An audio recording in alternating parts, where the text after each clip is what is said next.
Thanks for watching! If you like this video, be sure to read The Tale of the Order of the Blue Maiden. It's a high-flying adventure. Available now on Amazon, iTunes, Barnes & Nobles, and Kobo. Or go to thetale.quest. You've never heard a tale like this.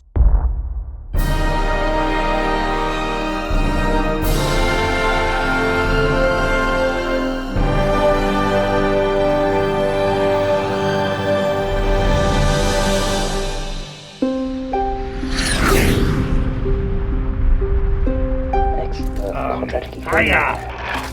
Yes? Are you Professor Huuyuu? No. You had it right the first time. Well, I'm Lord Xerus, and I'm... Wait, what? The first time? Yes, it's pronounced Professor Huuyuu. Welcome to my lightsaber and bicycle shop. RX-420 didn't tell me that. That jerk. He just said a dumb joke like, who me? Who you? Terrible. And borderline racist if you ask me. That's absurd. Professor Huuyuu specializes in vibroblades. Plus, he's only an adjunct professor. No tenure. Is there something I can help you with, my lord? Well, I'm looking for a Tsuba to go on my lightsaber. A Tsuba on a lightsaber? What in the galaxy for? Well, you know, to protect my hands. But a lightsaber blade would cut right through it. It would be utterly pointless. It could work. You know, the way they make those, crossguard sabers. Quillons? Pish posh. Why, the only thing more useless on a lightsaber than a Tsuba would be quillons. Your opponent could just shear them off. And if you were stupid enough to put a live lightsaber blade through one, well then you'd have an unstable plasma beam flopping about. Or worse, a huge explosion. You aren't stupid enough to make a crossguard saber, are you? No. Come on. There's gotta be a way to make it work. What if we kind of made it like a little lightsaber donut? Well, sure. You can pump superheated plasma through just about any shape, so long as you don't mind running the risk of cutting yourself in half when you miss a parry. I think that goes without saying when you start dueling with lightsabers. Do you have any idea how common it is for a match to end in a simul? Ah, yes. Simultaneous. Or pile of corpses, as we used to call them. Of course I know. I've only been doing this for 25,000 years. Oh, is that long enough for them to finally release GTA 6? Long enough to know that there's no talking you lot out of butchering each other. Very well, let's make your point. I don't suppose you have any Beskar, do you? Rush out! How about a rhodium? What's that? Cortosis? Bless you. Do you need a hanky? Well, what do you have? I have this plate that I broke off of a doorknob at the Hyatt Regency. Could be worse, I suppose. My hilts look like they fell off a toilet in Soho. Okay, guys, so, yeah, I'm filming a bunch of videos simultaneously here, so, as I'm working on this video, we got our saber pike. It's curing right now. Just applied a bunch of epoxy to it, but I wanted to show you something new. We're going to be making a little upgrade to my saber forge saber here. Now, I probably have already showed you this. This is just my main standard lightsaber that I built out of LGT parts, but this one has something a little bit special on it. All of these are standard LGT parts that you can get from basically any LGT reseller, except for this. Now, this is a Tsuba, but it's not just any Tsuba, it's an Oreo Tsuba. This was made special for me by Tony Zaldua. He had never made one of these before, and I showed him a picture. There were pictures floating around of these, and I said, oh, this is cool, can you make this? And he said, sure. And he went ahead and made it for me. And he actually ran into some trouble. I actually wish we had documented that process because he experienced a lot of unique problems in trying to manufacture this. He kept gluing these things together, but then when he started drilling them, they kept delaminating. Part of it would keep melting off or something like that. What it is that, you know, the saber glows and then the light of the saber glows through the Tsuba. So it's really cool. It's just a really cool little detail. I really like it. I think he did an awesome job. That's not the only one he made. He actually made another one for me. This is a brass Tsuba. It's a little heavier. A lot heavier, really. He went ahead and added some screws to make sure that the whole assembly stayed together this time. So he learned from his trials and tribulations there. And it looks really sharp, and this one's really high quality. I am going to attach this to my saber forge, all right? Because the saber forge has got that powder coat on there, that gold powder coat. The only thing is that if you notice, this saber has little claws. They're really tiny little claws, but they're claws. And so if I were to put the saber on top there would be a little gap. And that little gap would show a little bit of light coming through. It's not really a big deal. I mean, it's fine. I could ignore it. But I've got the means, I've got the time. So what I'm going to do is I'm actually going to cut notches into this, the bottom of this Tsuba here, so that when I put it on, it's going to lock in with these little claws. So I got a bunch of these little silicon carbide Dremel heads, and I think that's what we're going to use to make our notches there. You know, the thing about this saber is that I believe this hilt is actually exactly 16 inches long, and so adding the Tsuba, I think, makes it a little bit too long for competition. So I might have to address that. I might have to replace one of these pieces with a shorter piece in order to make it legal for competition. Let's go ahead and put this aside for now. All right, so the thing is, before we can attach this Tsuba, we actually have to pull the blade out. So that's going to be a challenge. I can't slip the Tsuba on the end here because the end's got tape. And so the tape makes it too snug of a fit. So it won't fit on there. But the thing is that if you recall, I actually added some packing tape to the end of this blade in order to make this fit a little more snug here. Because I was having a problem where I would go to a practice, you know, and duel. The retention screw wasn't strong enough to keep the blade in a saber. So the blades would keep flying out. I must have flung a bunch of blades, you know, like 20 feet at the park. It's not very safe, not an ideal situation. So I really wanted to address that. And the way I addressed that is that I took some regular clear packing tape and I just wrapped it around the bottom edge of that blade there. I think it was just even one layer of tape. It wasn't even that many layers. And so now the retention screw really is able to do its job. The only thing is that maybe the retention screw is not even the one holding the blade in there, because I've actually tried to remove this blade a few times and I have not been able to remove this blade. So that's kind of a problem. I don't even think this is even doing anything at this point, because I could pull this, I could totally... So what I had to do is that instead of trying to pull this blade out of the socket, which is really kind of a two-person job at this point, what I did is I went ahead and I stripped the tape off of the tip of the saber, and even that was kind of a challenge. Not stripping the tape, but forcing the Tsuba through, because I really had to bang, you know, it on the table in order to get this blade to come through. Now it fits all the way down the blade. Alright, so we got the Tsuba on there, but you can see that the Tsuba is not completely flush with the emitter, so let's turn it on and take a look at it. Cyber assassin. Alright, let's turn that on. Okay. Looks great, huh? I feel like Tony really perfected the process of making these Oreo Tsubas here, because this one is just, it's a lot cleaner. The lines are just straighter. Everything is more finished and good looking than the previous one he made for me. But you can see here how the Tsuba is not flush with the emitter here because of these little claws. And that kind of ruins the effect, I mean, in my opinion.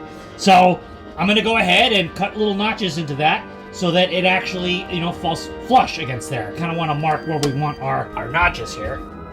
All right, so I'm gonna go ahead and peel this off again. Hopefully I can get it off the tip. Come on, come off there. Get off there, come on. Where's my mallet? And this is exactly how you... Oh boy, oh shit, and my tip came off, that's great. Oh well, we can always reattach that, that's fine. So we got our Dremel tool here. I went ahead and measured those little claws. It didn't seem to really fall neatly into any measuring system. They're a little bit under 1/4 of an inch wide, but more precisely about 5 millimeters wide, okay?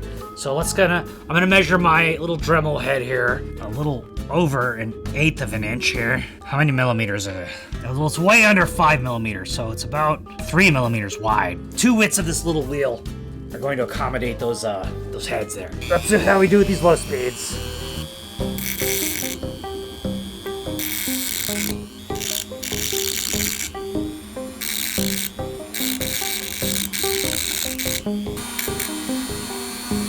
Okay, so I'm already running into a problem here, which is that I don't have the clearance to get to where I want. Okay, maybe if I lengthen this.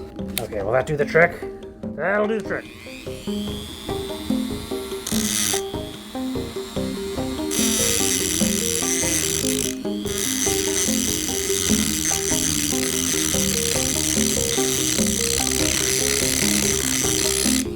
Oh no, okay, see, now I'm damaging the finish over here. That's not good.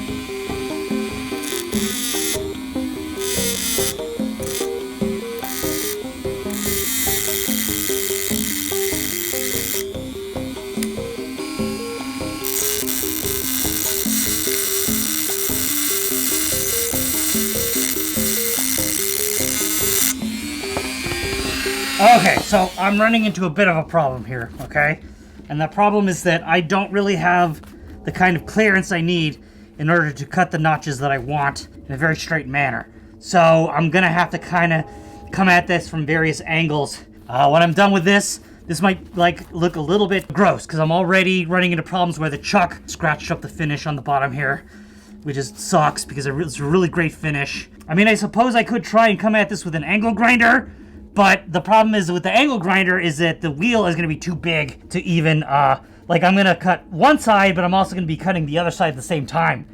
And then the cuts are also going to be really shallow because I'm just not going to be able to get in there deep enough the way I want. I think I'm just going to have to keep going at this with this little Dremel here. The cuts seem to be going okay. It's just, you know, the collateral damage that I don't like. If I resign myself to cutting crosswise, cutting, you know, at an angle, maybe I can get the cuts that I want. They won't be precise, but I'll be able to get it deep enough in order to accommodate those little claws. You probably don't want to watch every second of that, so I'll spare you all the little details.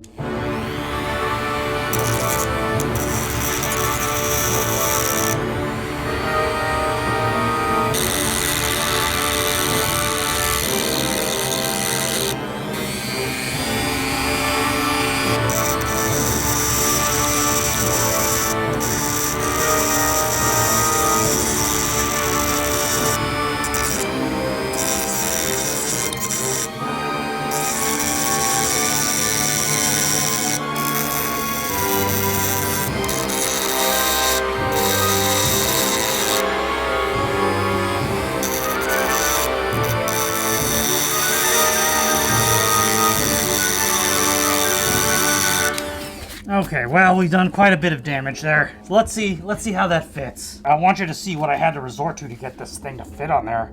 I mean, this should already fit. I already forced it through there once. I don't know why it's still having a problem getting in there. It looks like we haven't even really scratched the surface, so we gotta keep on keeping on with this.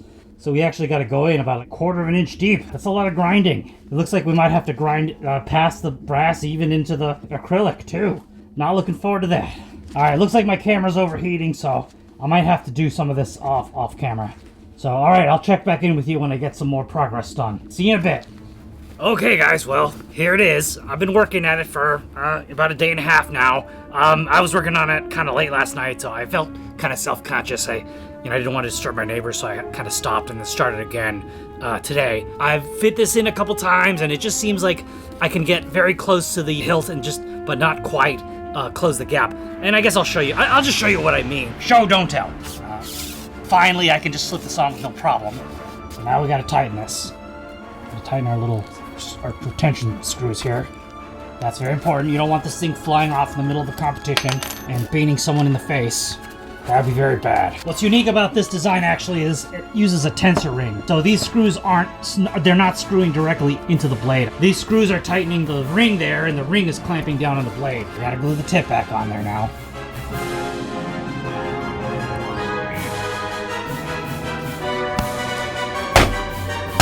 Look, there's hardly any gap in there at all. So let's turn this puppy on. Cyber assassin. Alright. Yeah, look at that. There's still just a tiny bit of a gap there. Just a tiny bit of a gap.